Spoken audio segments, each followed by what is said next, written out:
All right. Welcome to Front Porch Radio. I'm Julie Wilder, and I've taken a little bit of a vacation in the last several weeks. Really more like a staycation than a vacation. I just got super burnt out on life, as one does, and also, just feeling kind of, I don't know, interior, if you will. It's been a weird time, y'all. There's a lot going on in the world. Some of it quite alarming, more alarming than usual.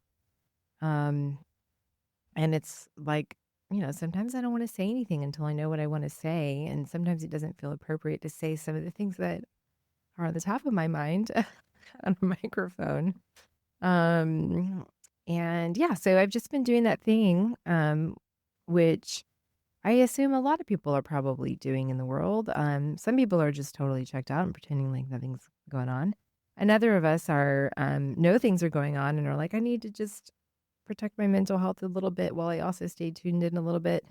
And then other people are you know touched early by the nightmare.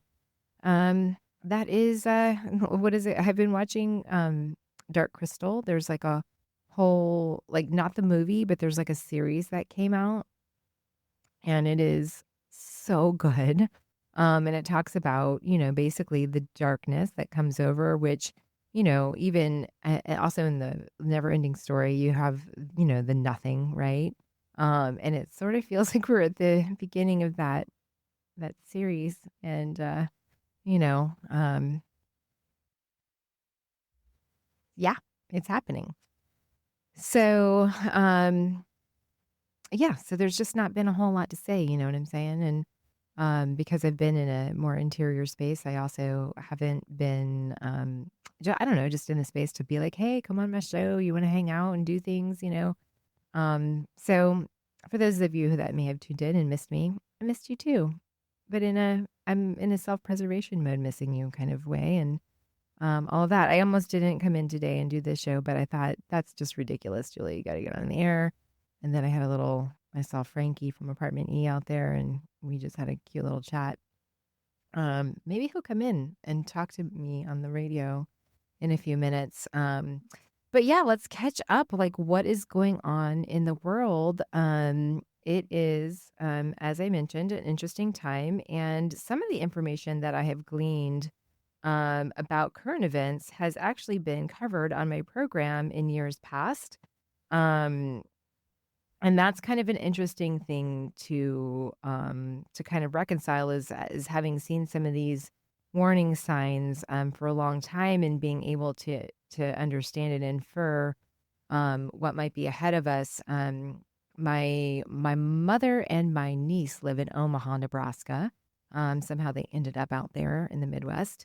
And I remember several months ago, being like the alarmist daughter, I messaged them and said, hey, I just want to let you know that with these coming ice raids and threats to migrants, um, if there is a if there is a call from the farmers, they live in the Midwest there, to go work their fields, just pay attention to that and encourage people to go harvest, because one of the one of the issues that I've covered pretty extensively on Front Porch Radio was the farm workers, especially here in Florida when we started doing that coverage 15, 20 years ago.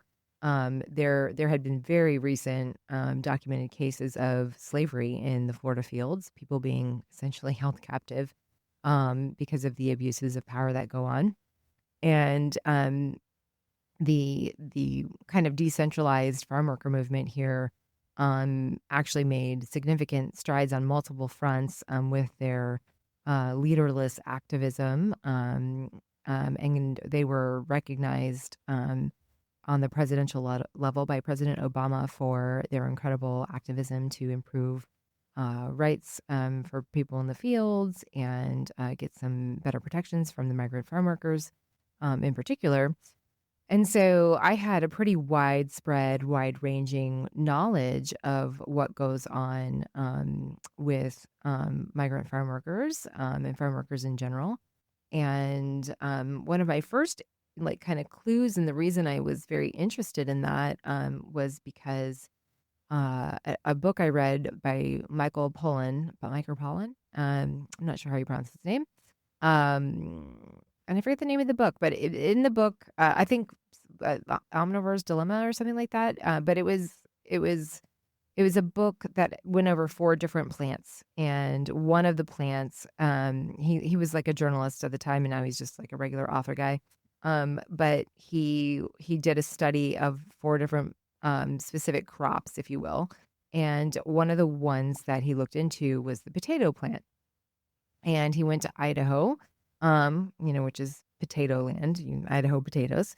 And he discovered while he was there that McDonald's, whose French fries are, the most famous in the world. There's been so many controversies about the McDonald's French fries, and I will preface this by saying my best friend called me and told me, "Hey, like, because I had at that point like started to deprogram myself from thinking fast food was delicious, and I had gone to Europe and eaten like local like artisanal food for the first time, and I was like, oh my God, what is this heaven? This slice of heaven, And I had decided that I was going to divest from fast food. But my last hangover was from McDonald's French fries because I grew up. I was the Happy Meal. I was a child of the '80s. You of course went to McDonald's all the time because they had a play place and your parents could or your mother could bring you there and you could play in the dirty ball pit while she mentally checked out and you got your little prize, right? And so I long story. I was eating McDonald's French fries as my last holdout. My best friend said, "Do not read this book because you will not be able to eat the McDonald's French fries afterwards. So if you want to continue eating McDonald's French fries, I recommend you change the station. If you want to know the truth, if you want to understand the truth, you'll keep listening." But anyway, the whole thing in this section of the book was that basically McDonald's had to grow this particular type of potato because in order to get these long, skinny French fries, it had to be this potato, right? And so the only problem with this particular potato is that it was very susceptible to a certain type of pest that was required essentially very harsh chemicals to, get rid of it. And this chemical was so like toxic that the farmers themselves wouldn't even allow their kids to go outside after this crop had been sprayed. So they wouldn't like go like in the fields for like a week or two, and like go outside very infrequently. And then but the kicker for me was that the farm workers who picked the potatoes basically would get cancer on their fingers, on their fingertips from this chemical, which is terrible and devastating. The implications for the people that are living in that area, and directly the people that were picking the crops. And it was at that moment that my very wise best friend knew I would come to the conclusion that I wanted no part in any farm worker getting cancer on their fingers, not to mention what might happen to all of us that were eating those French fries, right? And so that was my first kind of into that. And, he contrasted that with, like basically there was like this organic potato farm in the region and they grew all kinds of different types of varieties of potatoes. And he asked why they didn't grow that one. And he said, well, because of the, basically they don't survive because of that pest. And he was like, oh, okay. So you just decide. He's like, yeah, we just don't grow that one because you can grow so many other potatoes. Like why grow that's going to be eaten by the pest when you can have all these other ones that you don't need that level of harmful pesticide, right? So anyway, so this was kind of my first introduction to farm workers. Going to Europe was I went backpacking in 2001 as a graduation present to myself, I went with my best friend and my boyfriend at the time and his best friend, and we just traipsed all over Europe. And I was introduced to, you know, I didn't have the words for it because they didn't. You didn't have to name it then, but they had an intact local food shed. They had intact local food cultures.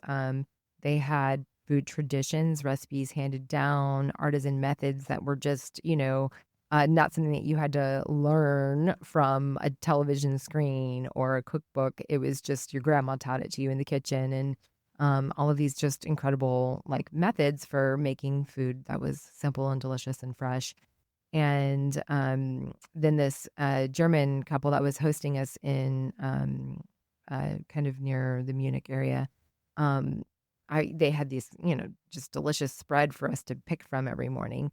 And I was like, why does the food taste so good here? Like, I should just is it just because I'm in a different place, And she the couple explained to me the difference between non-organic and organic food, which I never even heard of the concept before, because this was 2001 and that wasn't really in the zeitgeist that much yet.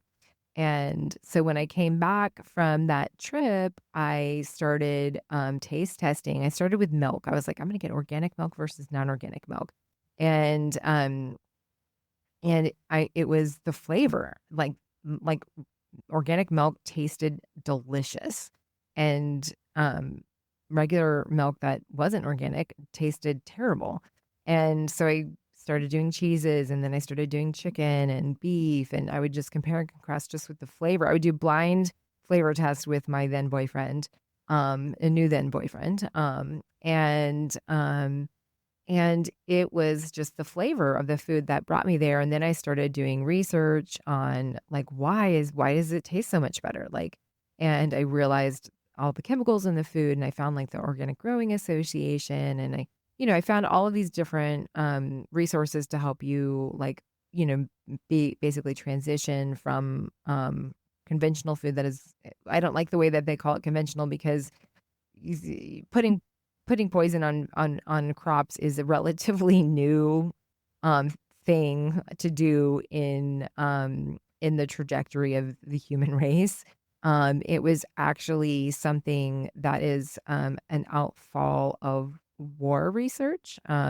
Chemical weapon research is when I think it was World War II that they were trying to figure out, the biggest, baddest, most interesting chemical warfare that they could come up with. um, they basically then ended up diluting that down. I think it was Agent Orange got diluted down and became Roundup or something like that. And so basically chemical warfare that was intended for, um, you know, like killing humans in a war scenario, then became chemicals that were used on our crops. And I was like, oh my God, they're all trying to kill us.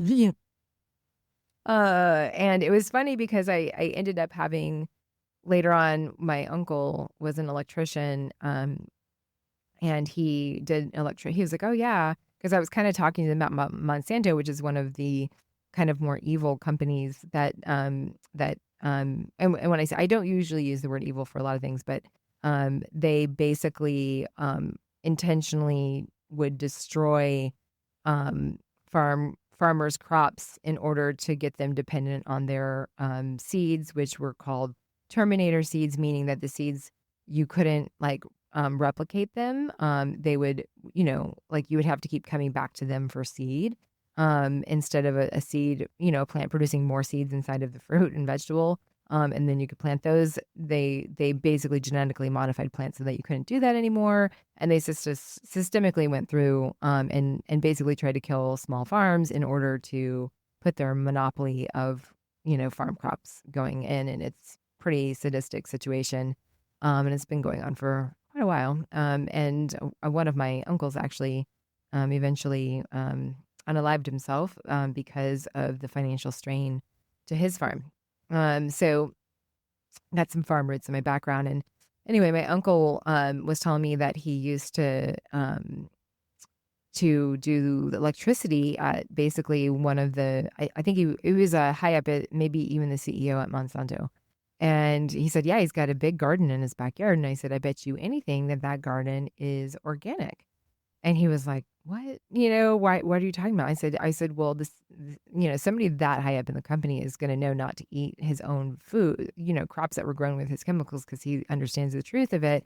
And on a subsequent visit later, he had, at that point been back to the mansion, and I guess he'd been able to ask the gardeners or something like that. And he was like, you were right. I was like, yeah, I don't need to be a psychic to know that that is exactly what that person would do. So anyway, that's a long way to say that then I opened an organic cafe in town, Dandelion, for those of you that remember it. And and that was kind of, how later on when I was doing the radio show, and there was a group that came through and they wanted to do a stop at our organic restaurant talking about the plight of the farm workers, which I hadn't really, thought much about since initially learning about the potatoes and the cancer on the fingers, and so I was like, yeah, come on through. Whatever information you have is going to be great for us to learn from. And they were doing a mobile, like, this is what there's slavery in the fields of Florida. And I blew my mind. And from that came probably we did over a course of 10 years, maybe like 24 episodes dedicated to farm workers and all of the various ways in which things are impacted. And so tying it back full circle to this current moment in time, when I saw two things going on. I saw well, I guess three things. One is, I can't remember what country it is, and I really apologize. I don't have that great of a memory. But I had been learning about another strongman in a South American country that who basically intentionally destroyed the food the food system there, and then also basically made it illegal to serve food to people who didn't have any or couldn't afford any. And so he was, destroying the economy. He was destroying the food system, and he was then making it so that you couldn't help like the homeless, and that like these other things were outlawed. And I saw those early warning signs starting to happen here. And so I was very concerned about the two things of wanting to build detention centers and this private prison complex that was getting the green light to build all these new facilities, as with also the understanding that there was going to be, all of this talk about immigrants and this villainization of immigrants. And one of the things that I learned during that time that I was doing this series, that most people in America have no idea of, because it's out of sight, out of mind, we don't talk about it, is that migrant workers are the ones that pick the majority of our crops in the United States. So without migrant farm workers, our food system will collapse. Like, it's not even a question. Like, they are the backbone of our food system. And these are not criminals. These are people that some of them are undocumented. A lot of them are undocumented. But it's kind of always been this like hush hush agreement to like let the migrant farm workers, go by because they're not causing any harm, and in fact are paying quite a bit in taxes in a lot of ways. And they're literally the only reason that all of us eat, because we are so distanced from our food. We don't even have, not too long ago, before we industrialized our food system here, and other countries still, in fact, have this as part of their domestic security. Everybody had a garden or has a garden in other places in the world. They know how to grow their own food still. They keep chickens. And this is a very common thing in other countries where there's still small farmers. America is kind of a weird place because of the industrialization of our food system, the way it is now. I'm not saying that other countries haven't adopted some of these practices, but ours is definitely. I feel like we're the most vulnerable because we we have decentralized, not decentralized, we've centralized our food system, we've industrialized it, and it's killing our topsoil. It's in the hands of a few. We don't have control over the environmental aspects. We don't have people that are true land stewards growing the food. We just have these corporate people making decisions that don't make any sense a lot of the times. But the last thing is that we've always had at least the people, migrant farm workers, to harvest the food, bless them. But with everything that is going on with all of these very scary ICE, raids and intimidation and essentially, my opinion is terrorism of people that are, not just coming in for their regular appointments and being disappeared. But also there's been raids that are going on in the farm workers thing, or in the fields. Now, who owns those fields? Typically white landowners that are suburban and typically in red states. And so when some of these, when they started to do ICE raids in the fields, there was like a moment this administration was like, oh, okay, well, we're not going to mess with, the farm raids. But then like 2 days later, they were back at it. And so it's been interesting to see that, to know how vulnerable our food population is. I've known our food population, our crops are incredibly vulnerable and have been since this whole thing started with, the chemical warfare turning into basically nanoparticle warfare on our chemical crops. And it is one of the reasons why I was so focused, not in a, hey, they're all trying to kill us sort of way, but in a, hey, you know what a really good idea is to have delicious food grown by farmers that we know, small scale farming all around us, a robust, healthy food system where if supply lines get cut off for some reason, we have access to fresh local food from farmers that we know. And know us and maybe have an interest in not poisoning us with chemicals too badly, right?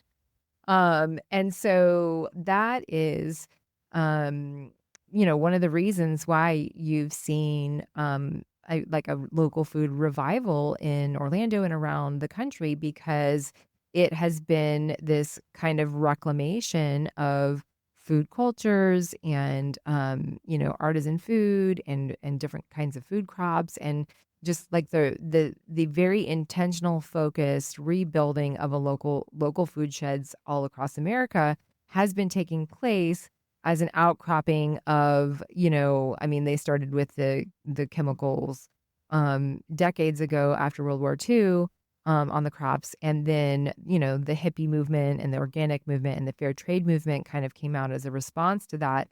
And since then, organic has gone mainstream. I mean, I opened Dandelion in 2005 as an organic restaurant, and nobody even knew what it was at the time. I remember people were like, organic, what kind of chemicals are those? And I was like, it's the absence of chemicals. And one of my grandpa, who's, grew up in farmland, he was like, when I was young, we used to put cow manure over the fields. Like, he so didn't understand that organic wasn't like I was like, yes, grandpa, that's what that is. Like, using natural methods to do a farm. Like, even the farmers thought it was this weird chemical thing. And I was like, no, this is the weirdest gaslighting I've ever had happen to me. And so it was a very interesting thing, and nobody knew what organic was.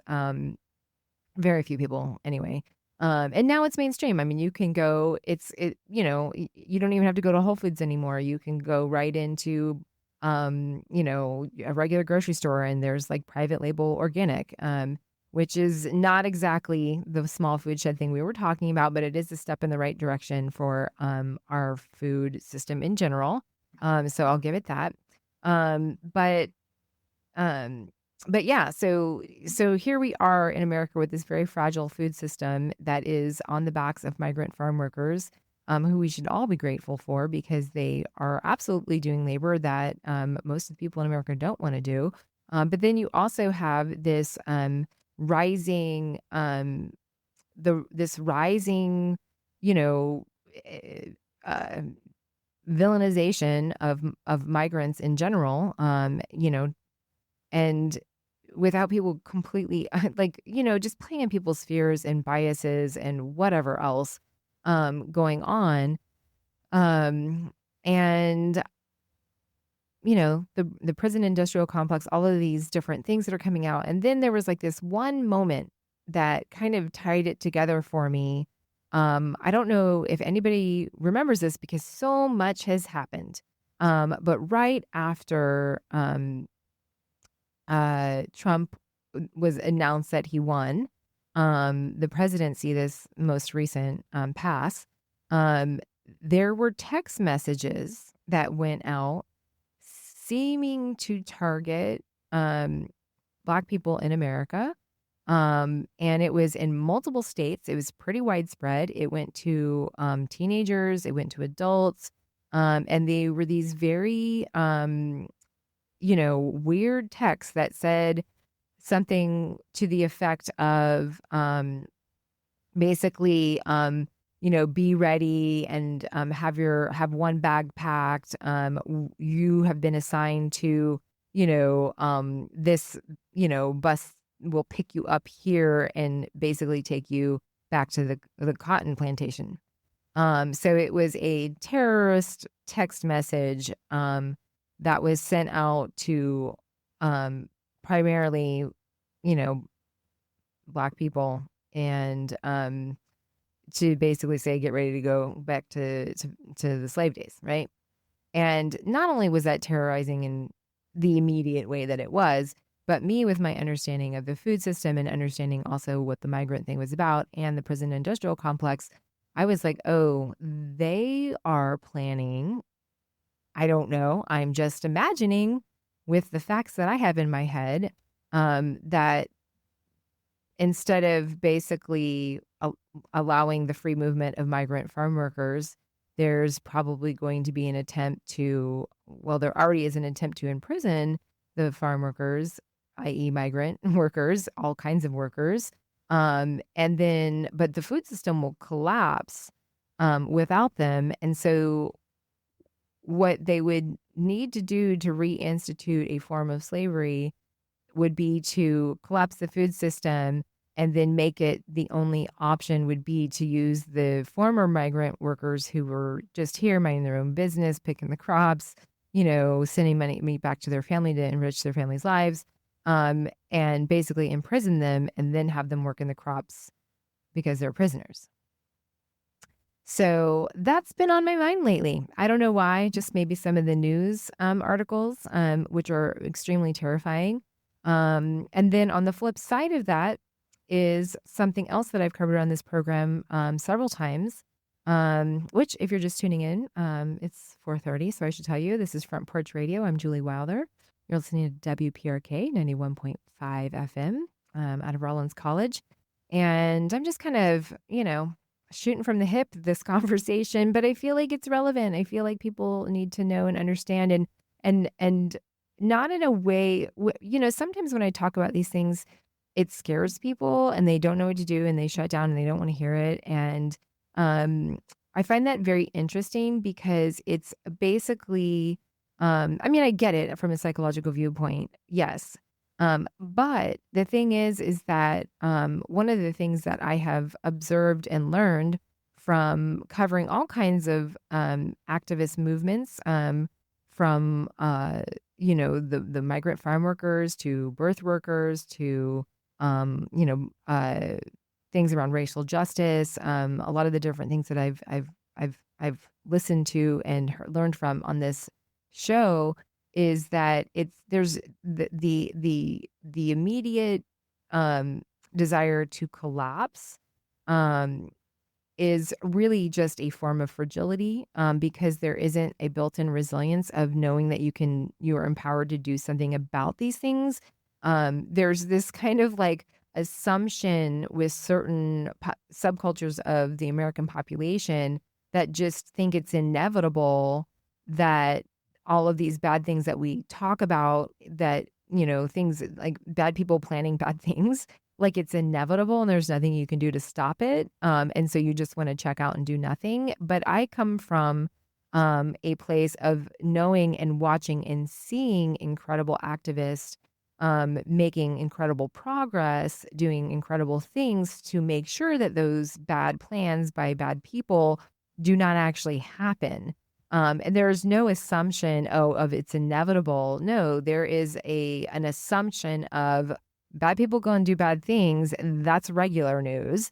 And awesome people like us are going to do amazing things to make sure that those bad people don't do those bad things that they're planning, and that we make sure that these other good things that good people want are going to happen. And so, like this, when I talk, I never talk in a way that is meant to scare people.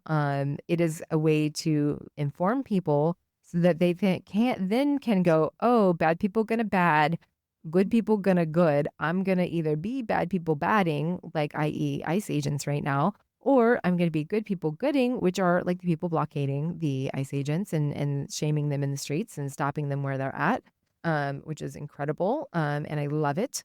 I love seeing things like that happening. And so now we're going to throw in another topic that we've covered on this program before, and it has started innocently enough. I had somebody reach out to me and want to do this thing on homeschool safety. And I was like, okay, that sounds cool, because I had dreams and visions of perhaps homeschooling my own kid, which when you're a single parent, that's really just not even a possibility. You got to go to work. So I never ended up doing that, but I had a lot of friends that did homeschool stuff. And so I was like, okay, homeschool safety, this sounds great. And through that, I learned that there's like this entire underbelly of America that is, quote unquote homeschooling children, but they're actually trafficking them, or like treating them like dogs and locking them up and doing horrific abuse. And so keeping the kids out of school is a way to basically continue to like abuse children. And I was like, oh my God, this is just horrible. I don't even want to know about this. But this particular, person that was an advocate for homeschool safety and doing a lot to educate about it, she was told me or they actually, it was they were telling me their story of being raised in their family, and it was essentially a family that was a evangelical Christian family, much like the Dugars is like the most thing I can compare it to, where you have all these kids and traditional family roles and whatnot, and they explained to me that the children were being raised as soldiers for Christ, and the some of the kids were basically groomed from childhood to go into law school, to go and basically take over the United States through the legal system and legally dismantle the United States democracy, because they had a 7-generation plan to essentially do this bloodless revolution where they would basically take over America and establish their Christian theocracy here in America. Now, I learned this a long time ago. It must have been 15 years ago. And it was probably 3 or 4 years before Trump and Pence ran for president the first time. And I remember hearing this and I thought, oh, that's just a creepy weird subculture of America. Ha, like, I mean, not ha ha. I mean, like there was a lot going on there. There's a lot of abuses going on there. There was a lot of, just a lot of stuff, right? It didn't sound great, but I was like, okay, that's just really, really weird. Now, when Trump and Pence got into office, and I understood Pence's background with the, kind of right hand, Christian culture there, I thought about this this person again, and I had them back on the show to just kind of give me an update, because I was like, hey, I remember what you said about this, Christian, extreme evangelical Christian wanting to take over and install a theocracy here. And I'm just wondering what you know about, like, what's going on with Pence, and like, because it seemed like an unlikely match, right, between Donald Trump and Pence. And they were like, yeah, like he's like basically the head of this organization that's been doing all of this since the Reagan era. And I was like, OMG. And so it's something that I've been paying attention to for a very, very long time. And people, I, I, I can understand, um, well, actually, let me back up just a second because because sometimes I'm like, how come nobody is as alarmed as I am about what's going on, you know? But I forget that I have had all these experiences over the last couple of decades to kind of warm me up and make me like on alert for stuff like this. And one of the other experiences I had was when I went to Europe and I learned about organic food and all these systems. One of the other things that I did when I was there was visit the concentration camps, because the German people, instead of turning these concentration camps into, say, wedding venues, the way we've turned our slave plantations into wedding venues, they actually kept them and preserved them in the historical record to make sure that it never happens again. And so I visited Anne Frank's house and the attic that she sheltered in, which was a very sobering experience. And then I also went to um, the uh, the actual concentration camp, one of them, because I don't know if you just go to one, we planned to spend like the whole day and do the whole tour and stuff like that. And it was the energetic impression at a concentration camp is something that will never, ever leave your consciousness. And I remember asking one of the people that was basically working there. They said that they volunteered their time, and I was like, "Why? Why would you do this? Like, why would you?" Like, I literally was like, "Why would you, subject yourself to this impactful energy signature of like just the worst of evilness and sadness and death and they said because we've decided as a country that we will never forget, and this is part of our way of um uh basically making things right by keeping the memory of this alive so that they can't rewrite history, so that we can't be gaslit into thinking that this won't happen again. And one of the same hosts that introduced me to the concept of organic food in Germany, they also this was around the same time that the euro was being introduced and debated, and I would, I'm like a college something kid. I'm like, well, what's the big deal? I mean, it seems more, efficient to use a euro for everybody. And they were like, well, our we have seen currencies collapse intentionally, especially during what was happening in Nazi Germany, on the rise to Nazi Germany, and it was used as economic warfare against the people. And he said, so we totally understand what it's like to have our bank accounts wiped out intentionally, and basically, wholesale theft. And so, here I am looking at Elon Musk doing what he's doing with AI and whatever else in the Department of Doge or whatever the heck that is. I'm watching the Christian Theocracy. I'm watching the prison system complex. I'm watching,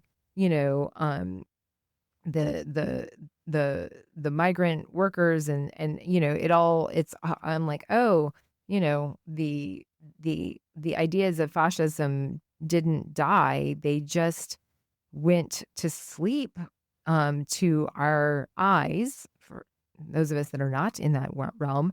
And we just kind of dreamed it away, even though it was still there lurking in the shadows the entire time. And um, the Obama presidency was perfect recruiting grounds for white supremacists, to rally a bunch of scared people, that, the blacks are going to take over. Oh my God. Even though he was like the coolest, bestest president who would sing Amazing Grace. Anyway, um, and so you just kind of have this perfect storm of history and the pendulum swinging and all these different things. And, this isn't just happening here in America. This rise of fascist sort of ideals and authoritarian sort of ideals and oligarchy ideals that has been rising around the globe. And it's been, it's basically an infection. If you think about it, the earth being a biological, entity, and basically fascism is like this, it's a cancer. And it has been spreading and growing and being funded all around the globe. And then you throw Russia into the mix and you're like, oh, it all makes sense. And so yeah, that's kind of where we're at now. And it's concerning to me. And I think it should be concerning to other people to be paying attention to your surroundings, because these are the kinds of things that are only allowed to actually happen if nobody is paying attention. If nobody knows, if nobody's informed, if people just think, oh, that won't happen here, or, this, that, or the other thing. I mean, I know that they're voting right now on a big, beautiful bill. And if that thing goes through, I don't even know what to tell you guys. But apparently, we're at the point where it's going to have to get. Okay, they haven't voted yet. I'm just checking my CNN, which means they hopefully don't have the votes. Gosh, I hope not. Anyway, that's just a long way to say maybe this was why I haven't been on the radio in several weeks, because I'm putting all these pieces together, and I have been, and I'm trying to process it. And I'm also been trying to process, the thing that I've been struggling the most with is not actually the bad people doing the bad things. Like, I expect that to happen. I expect bad people to be bad people. It is not surprising to me. I'm not blown away by it when Trump says something kind of outrageous and people are like, oh my God, can you believe he said that? I'm like, yes, I can. I can actually believe he said that. Because that's what he does. Like, that's literally who he is. And it's all like, he's also an actor playing a role like on television. He's a media manipulator. And he's acting in some of these fights, like between him and Elon. I was like, that's a complete fake fight. Like, they're still friends behind the scenes, right? Or not friends, but they're all using each other in some way. And so I just, I expect that. The thing that concerns me more than anything is the lack of cultural awareness about how to recognize power moves and how to interact with power in a way that disallows and I don't even love the word power, because it makes it like power is something that has to be abused, and a lot of regular people don't want to be abusive, and so they shrink from power, equating power with abuse. But power does not have to be abusive, and power is actually can be deeply rooted in love, and power can be I don't know if you've ever seen a parent whose child is in danger, but the power of protection and love is way more powerful than anybody that I've met lately. So I will say, there's a quote that I found. I do not know who said this, but peacemaking doesn't mean passivity. It is the act of interrupting injustice without mirroring injustice, the act of disarming evil without destroying the evildoer, the act of finding a third way that is neither fight nor flight, but the careful, arduous pursuit of reconciliation and justice. It is about a revolution of love that is big enough to set both the oppressed and the oppressors free. And that word, reconciliation and justice, that was at the root of what the German folk were doing when they were basically, continuing to use the concentration campsites as historical, I don't know, remembrance. And I want to share this other thing with you. This is actually Malcolm X. We're making progress in this country and world. No. I will never say that progress is being made. He stick a knife in my back 9 inches and pull it out 6 inches. Not progress. He pull it out way out. That's not progress. the progress is healing the wound that the blow made. And they haven't even begun to pull a knife out much to heal the wound. They won't even admit the knife is there. So I don't know if that came through well or not, but that was Malcolm X talking about essentially. He didn't use the word reconciliation, but basically progress is not just pulling the knife out, but it's progress is when the wound gets healed. And one of the things that is important for us which is why reconciliation was removing white supremacist statue and recognizing the accomplishments of people of color in this country. That is a reconciliation type of action. And that is the healing, right? And so this, flip-flop trend to now we're going to rename everything back to the white supremacist that did terrible things to people is sticking the knife back in the wound, right? And so reconciliation would look like making it shameful to do anything with a plantation other than use it as a proper historical record for the slave atrocities that went there.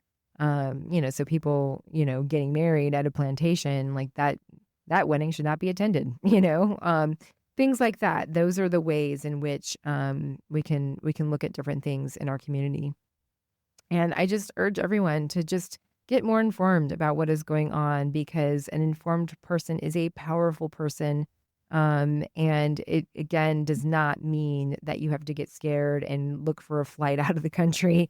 It is a way to actually be your most brilliant, resilient self. And one of the rules of fascism is not to obey in advance. And when a certain percentage of the population is showing up to say, "Oh no, you do not today, not on my watch," that it doesn't. It's not even about being violent. It's not even about doing anything crazy. It's just about showing up and saying, "We are not standing for this. This is not cool. The way that you're acting. We cannot just have masked people showing up and dragging people off without any identification." You already have people like trying to impersonate ICE and hurting people. It's just it's an absolute absurdity. And just the fact that ICE is covering their faces is an indication of the shamefulness of what acts that they're carrying out. So anyway, Front Porch Radio. I'm Julie Wilder. I am here for Mondays at 4:00. I don't always talk about current events, but I hadn't talked in a while, and I thought, let me just give you the update. And I just want my listeners to be a little bit more informed about what is going on, and want to maybe ask more questions and get more information, get more data points. Because when the farmers do say, "Hey, come pick some crops," or we're not going to have any crops, that is going to be an important thing for all of us to do. The protests are nice. Some people go to protest and do that.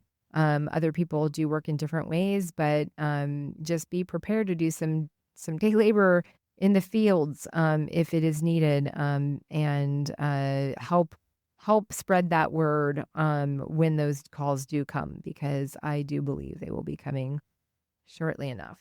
So on that note, I'm going to introduce you to some really cool music that somebody just introduced me to, not me to, just I was introduced to this music not too long ago, and it's phenomenal. It's a band that basically just formed not too long ago, and one of their first performances was here like a couple months ago in Orlando. It is a Ukrainian artist named Carpet Man, and it is basically everything. So we're just gonna go out on that, because I feel like you guys deserve something nice and pleasant after all of that information. So you're welcome for what's about to happen and the information I just gave you.